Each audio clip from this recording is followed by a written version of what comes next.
ஜெனிக்கு அடுத்து college lecturer duty கிடைக்கிது.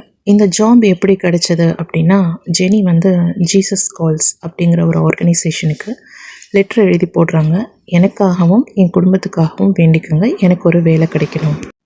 ஜெனிக்கு திரும்ப பதில் கடிதம் ஜீசஸ் கால்ஸ் அந்த அமைப்பிலிருந்து வருது. லெட்டரை பிரித்து படிக்கிறாங்க ஜெனி.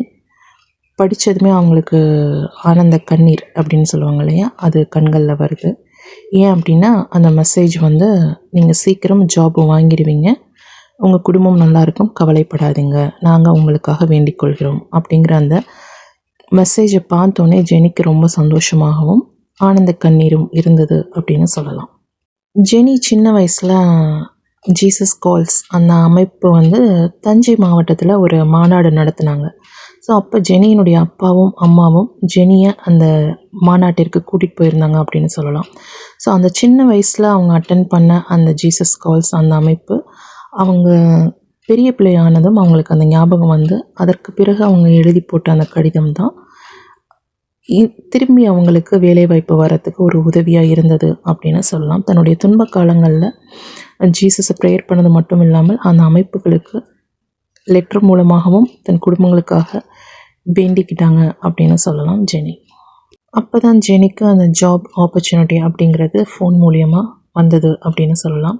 ஸோ இந்த ஜாப் ஆப்பர்ச்சுனிட்டி வந்துகிட்டு இருந்தாலுமே அவங்க வேலை பார்க்கும்போதே சைமல்டேனியஸாக யூபிஎஸ்சி மற்றும் டிஎன்பிசி இது ரெண்டுமே எக்ஸாம்ஸ் அட்டன் பண்ணிகிட்டு இருந்தாங்க அப்படின்னு சொல்லலாம். ஜெனியோட வீட்டுக்கு இப்போ முக்கியமான கெஸ்ட்டு வராங்க. இது யார் அப்படின்னா அவங்களுடைய கசின், பெரியம்மா பொண்ணு, அதாவது ஜெனி அம்மாவுடைய அக்கா பொண்ணு அப்படின்னு சொல்லலாம். இவங்க பார்த்திங்க அப்படின்னா 3 சிஸ்டர்ஸ் இவங்களுக்கு. ஸோ இவங்க எல்லாருமே திருப்பூரில் செட்டில் ஆகிட்டாங்க, டெக்ஸ்டைல் கம்பெனியில் ஒர்க் பண்ணுறாங்க அப்படின்னு சொல்லலாம். ஸோ சின்ன பெரியம்மா என்ன பண்ணியிருக்காங்க, ஊருக்கு போயிட்டு வனிதா அப்படிங்கிற அந்த அக்காவை வீட்டுக்கு கூட்டிகிட்டு வந்திருக்காங்க, ஜெனியோட வீட்டுக்கு அப்படின்னு சொல்லலாம். ஸோ ஜெனி, தம்பி, அம்மா, அப்பா எல்லாருமே வந்து வேலை, காலேஜ் அப்படின்னு போயிட்டாங்க. ஸோ இப்போ வீட்டில் வனிதா மட்டும் தனியாக தான் இருந்தாங்க அப்படின்னு சொல்லலாம்.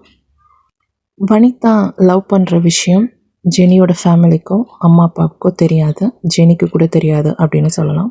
ஸோ அப்படி எல்லோரும் வெளியில் போயிருக்க டயத்தில் வனிதாவை தேடி அவங்களுடைய லவ்வர் அப்படிங்கிறவர் வந்திருக்கார் அப்படின்னு சொல்லலாம்.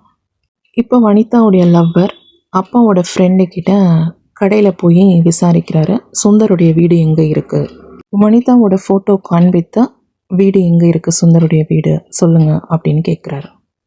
அப்பாவோட ஃப்ரெண்டும் வீடு இங்கே தான் இருக்குது, இந்த தெருவில் போங்க அப்படின்னு அவர் ரூட்டு சொல்கிறாரு. ஸோ வனிதாவை தேடி நேராக வீட்டுக்கே வராரு, ஜெனியோட வீட்டுக்கு வந்து டோரை தட்டுறாரு. ஸோ உள்ளார பார்த்திங்க அப்படின்னா வனிதா மாவை அரைச்சிட்டு இருந்தாங்க. வீட்டுக்கு அரைச்சிட்ருக்க அதே டயத்தில் அவர் வந்து வனிதா கிட்ட ப்ரப்போஸ் பண்ணிவிட்டு ஹக் பண்ணிவிட்டு வேகமாக காரில் அங்கேருந்தே அழைச்சிட்டு போயிட்டாரு அப்படின்னு சொல்லலாம், யாருக்கிட்டேயும் சொல்லாமல். வீடு ஓப்பன்லே இருக்குது. பெரியம்மா வந்து பார்க்குறாங்க, ஷாக் ஆகுறாங்க, வனிதான்னு கூப்பிடுறாங்க. பட்டு வீட்டுக்குள்ளார ஆள் இல்லை. அக்கம் பக்கத்தில் உள்ளவங்க சொல்கிறாங்க, இப்போ தான் ஒரு கார் வந்துச்சு, அதில் இந்த பொண்ணை கூட்டிகிட்டு போனாங்க, 4-5 பேர் இருந்தாங்க அப்படின்னு சொல்கிறாங்க.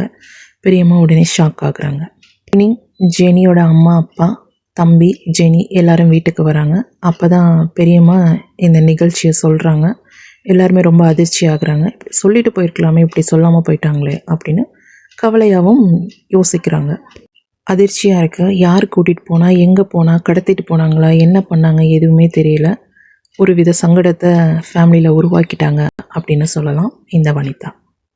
ஏன்னா ஜெனியோட பேரண்ட்ஸுக்கு வனிதாவோட காதல் பற்றி தெரியாது, அவங்க யாரை காதலிக்கிறாங்கன்னு தெரியாது, எங்கே போயிருக்காங்க அப்படின்னும் தெரியாது, எங்கே குடும்பம் என்ன பண்ணுறாங்க எதுவுமே தெரியாது. ஸோ அதனால் அவங்களுக்கு ஒரு வித அதிர்ச்சி அப்படிங்கிறது இருந்துக்கிட்டே இருந்தது அப்படின்னு சொல்லலாம். அதன் பிறகு ஜெனியோட வீட்டுக்கு கசின்ஸ் வர்றது வழக்கம். ஸோ அப்படி வனிதாவோட சிஸ்டர் உஷாவும் வீட்டுக்கு வராங்க. ஜெனிக்கிட்ட பேசுகிறாங்க ஜாலியாக, ஜெனியும் நல்லா பேசுகிறாங்க. ஜெனிக்கிட்ட உஷா தான் லவ் பண்ணுற விஷயத்த சொல்கிறாங்க. தான் லவ் பண்ணுற பையன் பேர் கணேஷ் அப்படின்னு சொல்கிறாங்க. ஸோ ஜெனி வந்து ஓகே கங்க்ராச்சுலேஷன்ஸ் அப்படின்னு சொல்லிட்டு மூவ் ஆகிடுறாங்க. உஷா ஊருக்கு போயிட்டாங்க. அதுக்கப்புறம் ஜெனியோட ஃபேமிலிக்கு நியூஸ் வருது, இந்த மாதிரி வனிதாவும் உஷாவும் ஒரே வீட்டில் அண்ணன் தம்பி 2 பேரையுமே காதலிச்சு கல்யாணம் பண்ணிக்கிட்டாங்க, அங்கே தான் இருக்காங்க அப்படின்னு செய்தி வருது. காதலிப்பது தவறில்லை. அதை பெற்றோர்களிடத்தில் தைரியமாக சொல்ல வேண்டும். அப்படி சொல்வதற்கே தைரியம் இல்லாதவர்கள் எப்படி காதலிக்க முடியும் என்பது என்னுடைய கேள்வி. தங்களுடைய காதலுக்காக அடுத்த குடும்பத்தினர் மீது வீண் பழியை சுமத்துவதும் தாக்குதலை ஏற்படுத்துவதும் எவ்விதத்தில் நியாயம் அப்படிங்கிறதும் என்னுடைய கேள்வி. இவர்களது காதலை அவர்கள் பெற்றோரிடத்தில் கூறியிருந்தாலே சேர்த்து வைத்து இருப்பார்கள், அப்படிதானே? தடையாக இருந்தது ஜாதி எனும் அமைப்பு. அதற்காக அவர்கள் போட்ட நாடகத்தை அரங்கேற்ற அவர்களுக்கு தேவைப்பட்டது சித்தி சித்தப்பாவின் வீடு. காதல் செய்யுங்கள், தவறில்லை. ஆனால் காதலில் உண்மை இல்லை என்றால் வாழ்க்கையில் எப்படி உண்மையாக இருப்பீர்கள்? கொஞ்சம் யோசியுங்கள்.